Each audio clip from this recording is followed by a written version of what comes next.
Okay, I'm not very good at making videos.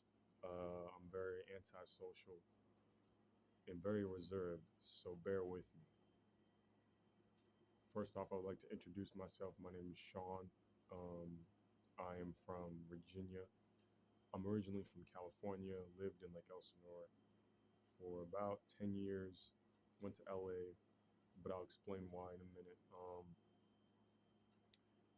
I feel like this was an opportunity. I'm not sure if anybody's going to hear this or see this, but I feel like this is an opportunity to tell my testimony because I feel like a lot has been revealed to me, and I feel like I have absorbed a lot from God, and I wouldn't be able to tell you this or be able to speak to you about what I know without God, without Jesus. When Jesus says, I am the truth, the way, and the light, no one comes to the Father except through me, he really means that. So, when I was born the size of my dad's hand. I was premature.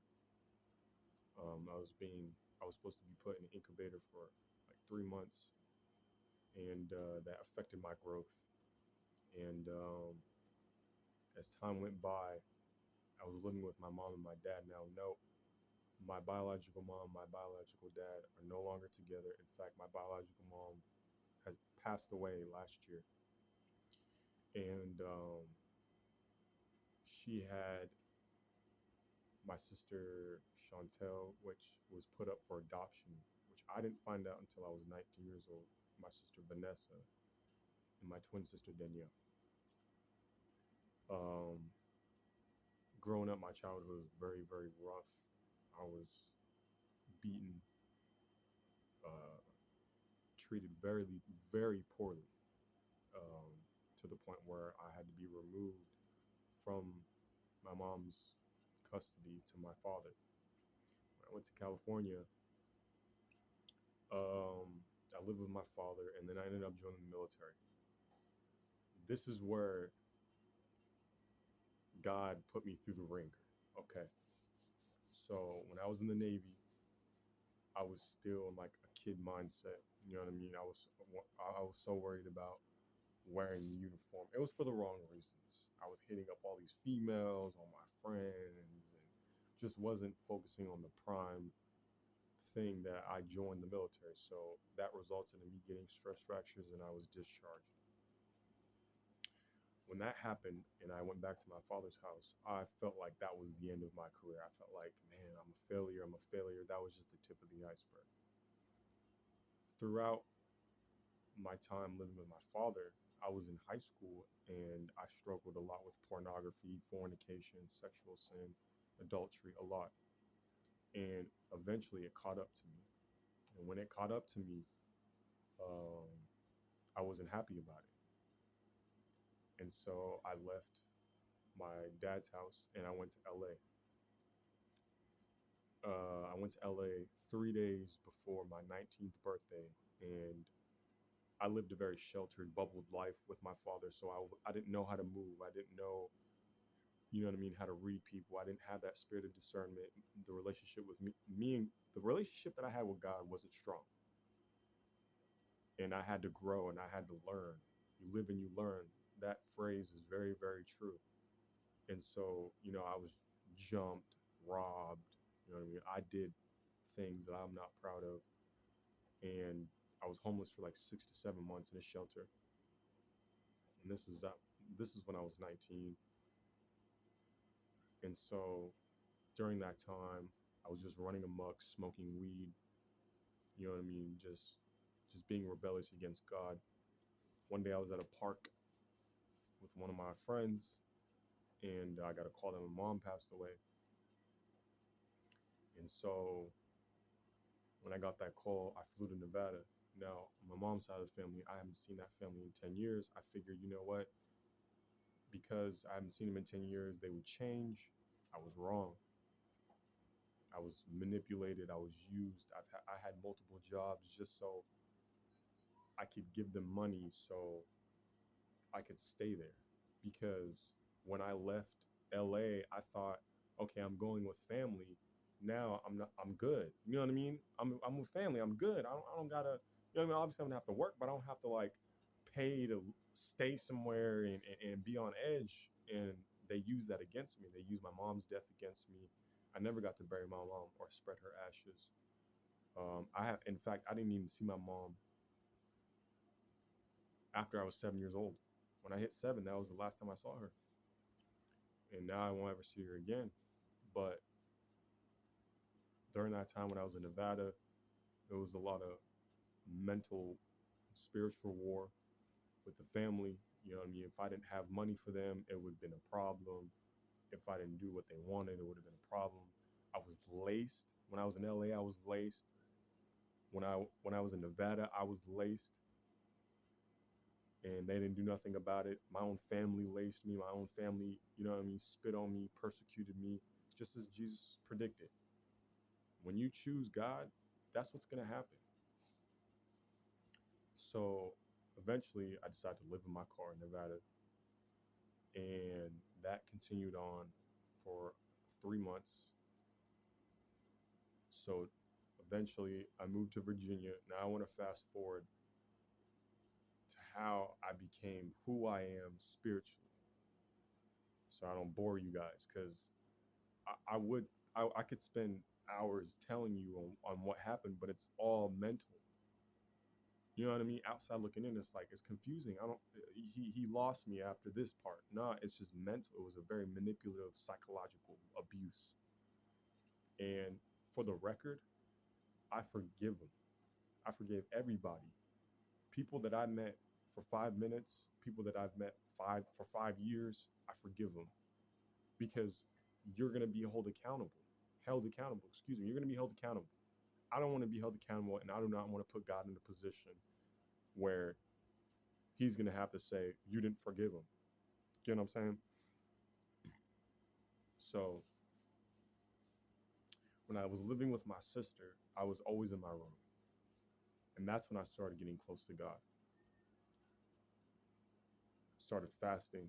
I started praying a lot more. I started reading my Bible a lot more, watching YouTube. I started watching, you know what I mean, Mark the Messenger. I started watching Nick Jones. Started watching Marcus Rogers. I started watching Isaiah Salvador. I started watching Greg Laurie, Billy Graham. And so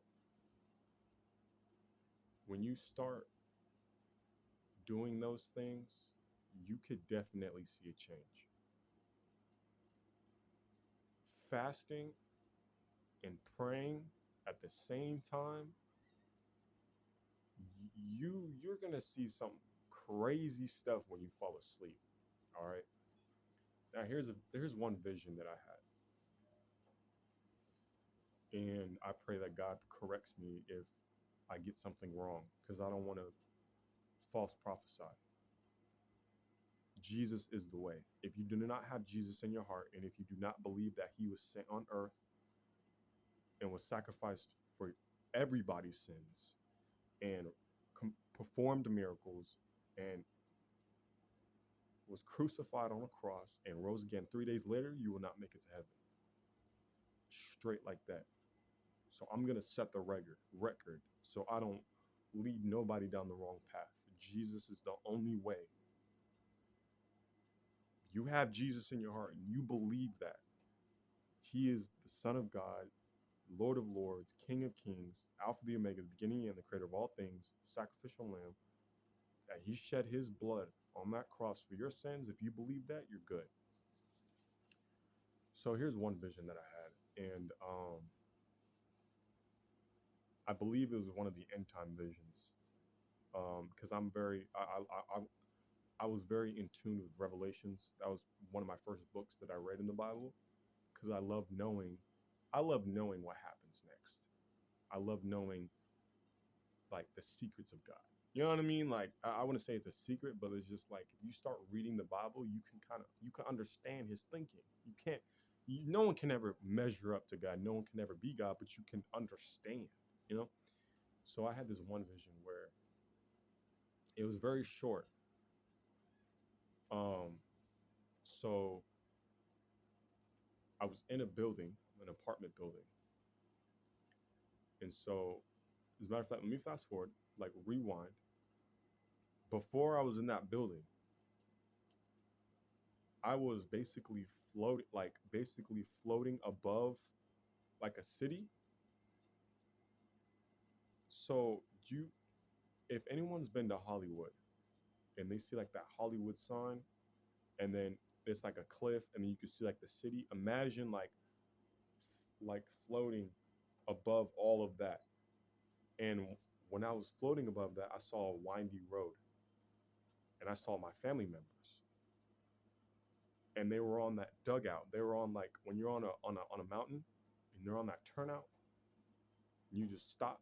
You stop on that turnout. I saw people there. The city was on fire. The whole city was on fire. The sky was orange, like like a murky orange sky. And I just saw a windy road leading to nowhere. Then I was put into a building, like apartment building, and I was with somebody else, and I was watching TV, and all of a sudden the ground started shaking, really, really like a mad earthquake. And as the ground started shaking, I saw the dude that was in the room with me. He like laid down as if like, have you ever been in a dream where it's like something scary and you'll try to like lay down and close your eyes to see if it'll go away? That's kind of like what he did. He like laid down, and he laid down in front of the TV. And because I'm very in tune with God, and I never want to be separated from God, I automatically assumed it was him. So what I did is I turned around and I looked out the window, and I saw like animals and people just getting sucked into this wormhole. And I was like, I don't want to take no chances. And as I looked out, the clouds started like spinning, and it was like sucking everything in. But it wasn't like city, it wasn't like buildings getting sucked in, it was just people. And I was like, you know what? I lean out the window and I put my arms up. I put my arms up, and I got sucked in. And as I got sucked in, my eyes, like, it's like my eyes were closed, but then I saw very, very, very white, bright light. And I just knew I didn't have to see him. I didn't need to hear his voice. I just knew. Like before, like I as I saw as I was approaching the white light, I felt it. I felt his presence. I didn't need to hear his voice. I didn't need to see him. I just knew who I was gonna see. I knew who I was gonna see. I knew where I was going. And then I woke up. Um, and so to tell you about myself is I'm 21 and I've been homeless for 3.5 years. And a lot of people are like, bro, that's crazy, but it's probably been one of the best 3 years of my life, because relationships before I was in tune with God were very manipulative. They were based off of lies. I was easily deceived. I wasn't able to open my eyes. And so God has shown me a lot, and I'm very blessed for that. And I want to tell you that the music you listen to, the videos, the movies, the video games, even the YouTubers that you watch affects you. The eyes are the door to the soul. What you watch and what you listen to affects your mood, and it's like another gateway. I struggle with marijuana. Marijuana was is a very common gateway the devil uses, a common tool to torment you, to bring worry, stress, anxiety into your life. And then you start going to therapists, and then the therapists start diagnosing you with things, and then the diagnosis start leading to medications, and those are curses. Yes, there's people who are actually born with unfortunate medical conditions, but depression, anxiety, schizophrenic, um, ADHD, OCD, ADD, all of that is curses from the enemy. They're all demonic. They're all demons. Hatred is a demon. Envy is a demon. Jealousy is a demon. Lust is a demon. Fornication is a demon. And unless you completely submit yourself to God, your mind, your body, and your soul, you cannot defeat it alone. Because I was fornicating every day and thought I had a strong relationship with God. Until I watched the video Nick Jones posted about the man who uh, saw Judgment Day,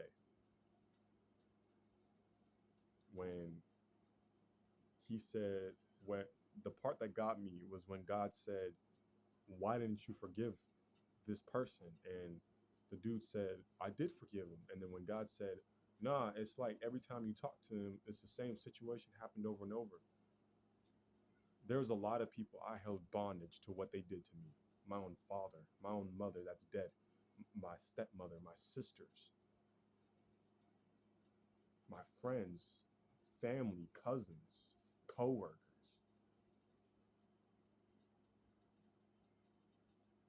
Until you release them from bondage, you won't be released from bondage.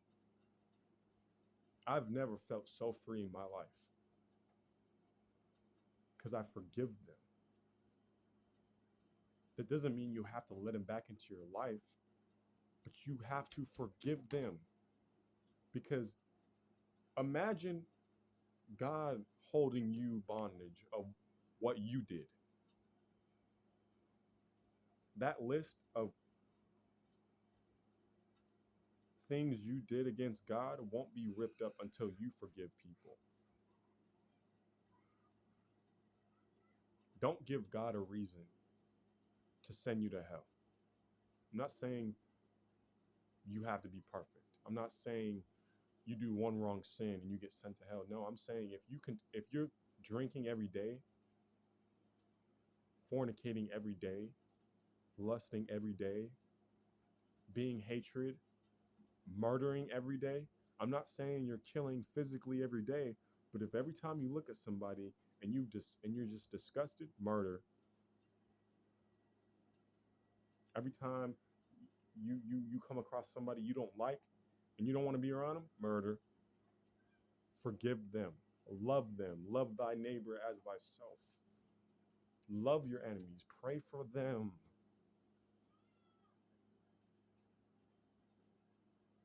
God is coming back sooner than we think. And I want to tell you this too.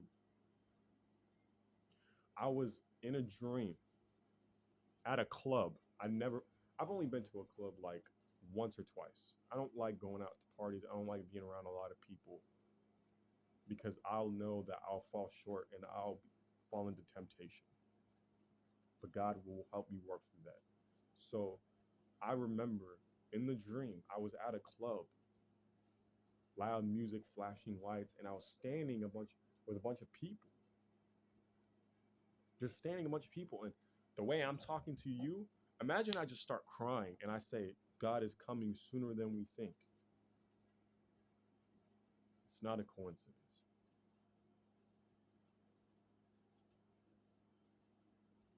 You need to humble yourself and you need to differentiate whether you want to be judged by God and sent to hell forever or be in heaven. Because at the end of the day, yes, I love my family, but I love God more than my family. So if you love those who you say you love, don't confine to their sins and to their demonic bondages. There's no such thing as being a different gender than what you're born. I'm going to say that right now because guess what? When you die, what your spiritual gender is, that's what you're going to be when you face God. Implants and plastic surgery and lip fillers and hormones and transgender surgeries, that's not going to matter. That none of that's going to be in heaven or in front of God. God created male and a female, Adam and Eve. Abortion, that is murder. I'm sorry. I don't care. If I did not love you guys and if I wasn't fearful, I wouldn't tell you this. Ladies, if you want to argue that abortion is my choice and my body, check your circle. Because I hope you keep that same energy and I hope you keep that same opinion when you stand before God and He puts it on a flat screen TV and it shows you. That blood will be on your hands. Well, Sean, what if I was R word? What if I was graped? Put it up for adoption. Or just don't put yourself in that situation. Don't go to parties where you know there's going to be alcohol, drugs, immature. I'm not saying girls, it's your fault that happened. Guys, it's my dudes. If you know you act completely different under the influence, don't go. Don't put yourself in a situation you know something negative is going to happen.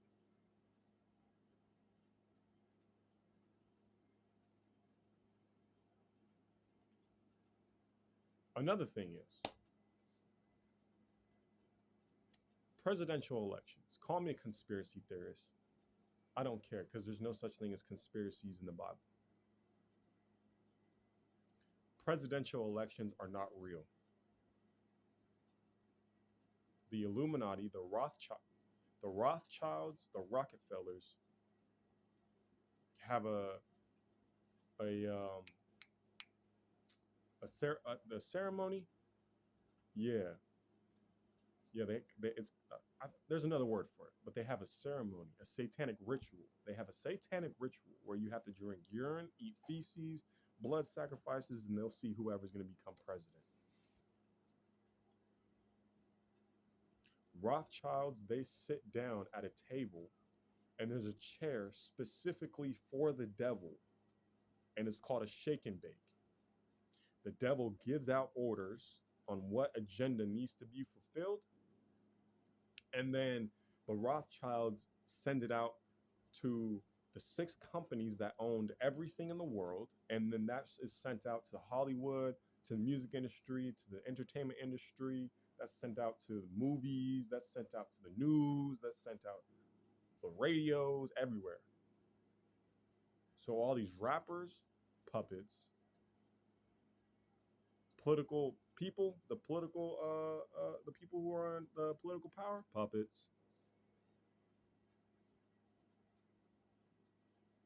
It's it's very easy to find out and know all the information that I know if you just humble yourself, ask God to fill you with the Holy Spirit and give you the spirit of discernment. Straight like that.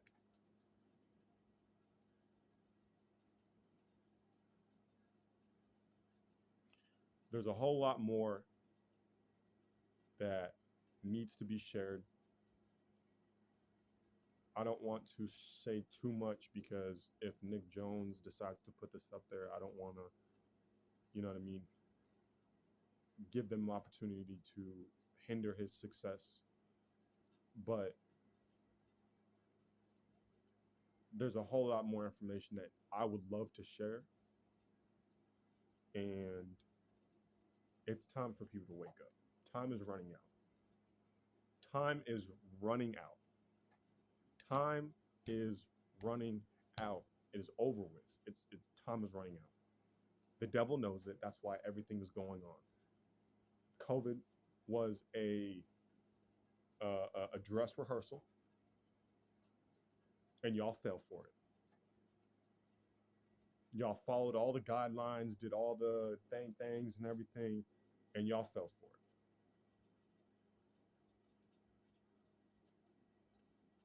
The coverings, y'all fell for it. You guys fell for everything. I was in the military while this was happening, and I didn't even have to go through half of what y'all went through. Y'all fell for it. COVID was a scam. It was a dress rehearsal. The fires in Maui is to distract you because there's something else going on behind the curtains. Everybody's so focused on Area 51, but they want you to be so intrigued by what's so top secret when whole time the Pentagon might have more top secret things. Y'all fell for it. These UFOs and the Congress bringing people to court and testifying, and it seems like everybody's all the truth is coming out. Nope, it's a cover up because they want to act like they're exposing the government, and they want to act like, oh yeah, we're bringing the truth to the American people, but really when the rapture happens, they're going to say it was the aliens. Y'all fell for it. God bless you. Time is running out. Jesus is the only way. Put your faith in Jesus. Thank you.